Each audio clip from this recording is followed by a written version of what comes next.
എല്ലാവരും പറയുന്നു പാചകത്തിൻ്റെ വീഡിയോ ഇടാൻ. പക്ഷേ പാചകത്തിന് എനിക്ക് പിടിച്ചു തരാനൊന്നും ഈ ക്യാമറ പിടിച്ചു തരാനൊന്നും ആരും ഇല്ല. അതുകൊണ്ട് കായയും ഇവിടെ ഉണ്ടായ കായയും പയറും കൂടി മെഴുക്ക് പുരട്ടി ചപ്പാത്തി ഉണ്ടാക്കി. ചപ്പാത്തിക്ക് ഗ്രീൻ പീസ് കറി, പിന്നെ ചിക്കൻ വേണ്ടവർക്ക് ചിക്കൻ,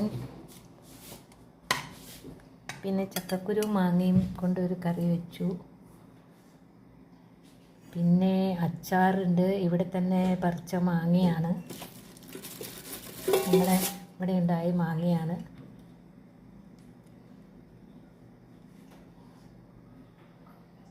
ഇത്രയാണ് ഇന്നത്തെ വിഭവങ്ങൾ.